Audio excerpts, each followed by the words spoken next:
Je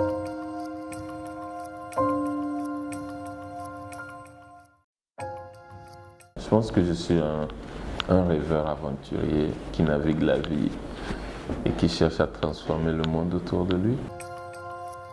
Je suis expert comptable. J'ai commencé à travailler quand j'étais un peu plus jeune en France. Puis je suis venu au Niger, au cabinet KMC. Puis je suis allé au Sénégal, au cabinet Mazars. Puis je suis revenu au Niger, au cabinet KMC, où j'ai travaillé jusqu'en 2015. Ensuite, je suis parti aux États-Unis et là, je suis de retour. ADU, d'African Development University, est vraiment un projet qu'on a mis en place avec un certain nombre de collègues de Harvard, MIT, Stanford, en tout cas les grandes universités. Et on voulait prendre ce qui se trouvait de meilleur chez ces écoles-là, ces universités-là, et ramener ça et déposer ça sur la qualité de notre éducation traditionnelle en Afrique. Donc on regarde qu'est-ce qui est bien chez nous, on regarde qu'est-ce qui est bien chez les autres, on met ensemble et on crée quelque chose d'unique qui est censé apporter un changement et vraiment bouleverser les codes de l'enseignement supérieur au Niger. On veut de l'excellence, on veut des gens qui sont capables de travailler et qui sont capables de bien se comporter sans aller dans les choses comme la corruption, etc. et tout ça. Tout le monde peut s'inscrire à ADU. En gros, ce qu'il faut comprendre, c'est que ADU, c'est Harvard qu'on a pris, on amène au Niger, en version résumée. Donc, c'est ouvert à tout le monde. Tout celui qui sait que son ambition est de transformer le futur de ce continent et de son pays et de sa communauté et des gens autour de lui, il est le bienvenu à ADU. Que vous soyez en licence, en master, en exécutif qui dirige une entreprise ou des gens qui veulent juste comprendre qu'est-ce qui se passe, les dernières tendances dans le monde, ADU c'est chez vous. Venez nous voir. Les inscriptions sont ouvertes jusqu'au 16 septembre pour les licences, jusqu'au 30 septembre pour les autres. Si vous êtes chez nous, votre cours d'économie sera celui de Oxford, votre cours de stratégie sera celui de Harvard, votre cours d'entrepreneuriat sera celui de Stanford, votre cours de système dynamique sera celui de MIT, etc., etc. Donc, vous avez le meilleur prof au monde qui vous enseigne ça à distance ou en vidéo et vous avez à côté quelqu'un comme Jidoud, le ministre de Finances, quelqu'un comme Kader de KMC, quelqu'un comme Ibrahim Agimba de l'ANSI qui est dans la salle. La première heure, le prof de Harvard vous parle et l'heure qui suit, vous avez un Jidoud qui vous explique le détail.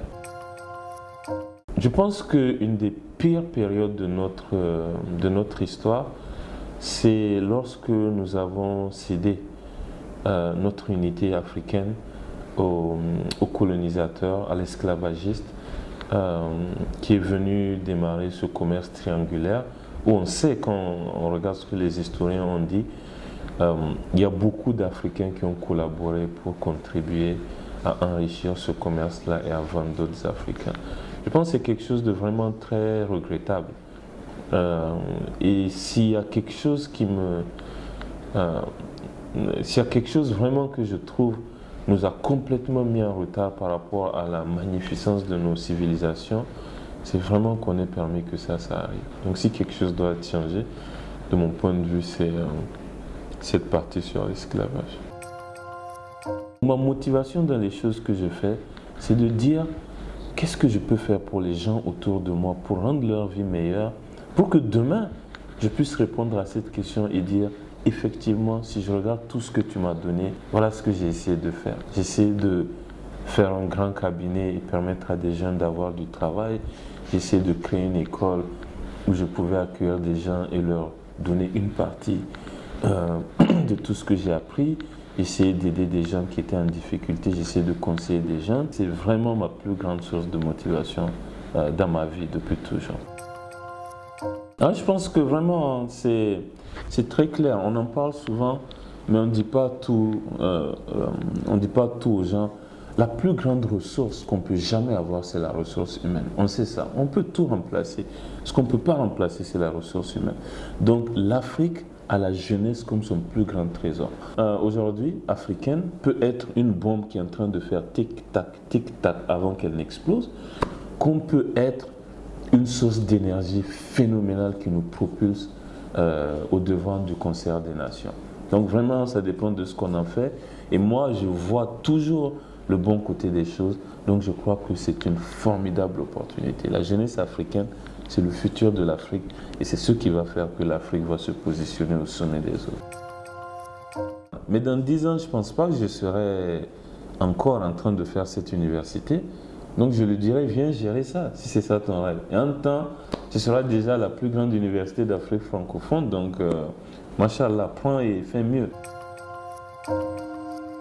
Il a 1 million de citations que j'adore, mais je pense que celle que je mettrais au-dessus des autres, c'est « It always seems impossible until it's done ». Like, ça paraît toujours impossible jusqu'à ce qu'on l'ait fait. Et j'ai une citation correspondante, en fait, que je disais aux gens du cabinet quand on a commencé. Parce que quand on a commencé en 2010, on était un groupe de jeunes, j'avais 25 ans, personne n'a jamais vu ça. Un enfant de 25 ans, comment il va réussir un cabinet de cette taille? Et tout le monde nous a critiqué et nous a donné comme le cabinet va bankrupt, on va fermer. Et voilà, quelques années plus tard, machallah, on est au sommet de notre art, tout le monde est content, tout marche bien. Donc je leur disais cette citation que j'avais entendue quelque part pendant mes études, je ne sais pas de qui ça vient, et où on dit « Ils ne savaient pas que c'était impossible, alors ils l'ont fait ». Donc je dirais il faut de la chance aussi, c'est la première chose je pense. Ensuite, Harvard regarde certaines choses. Il regarde le leadership, ce que la personne a démontré, l'intelligence brute de la personne, les lettres de recommandation, les essais, donc les qualités personnelles. Il pose des questions dans lesquelles des dissertations ils demandent et la manière dont on a répondu leur permet de déduire certaines choses. Moi, ce que j'ai envie de dire à ceux qui nous écoutent, c'est que franchement, tout est possible. C'est beaucoup moins difficile qu'on le pense. Donc, je dirais, allez sur le site web de Harvard, regardez tous les différents diplômes qu'ils offrent, regardez celui qui vous plaît, regardez les conditions. Vous allez voir déjà à partir des conditions que ce n'est pas aussi impossible qu'on pense. Et une fois qu'on commence le processus, vraiment, il y a plein de gens normaux comme moi qui se sont retrouvés à Harvard. Donc, je dirais, il faut juste essayer, quoi. 1, rêver sans limite, 2, travailler sans limite et 3, avoir un compas moral qui te guide et les choses que tu ne vas jamais faire parce que ça, c'est des choses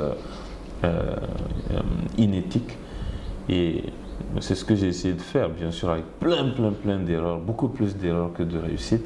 Mais je pense que c'est ce qui m'a guidé jusque-là et c'est le conseil que je laisse à tout le monde.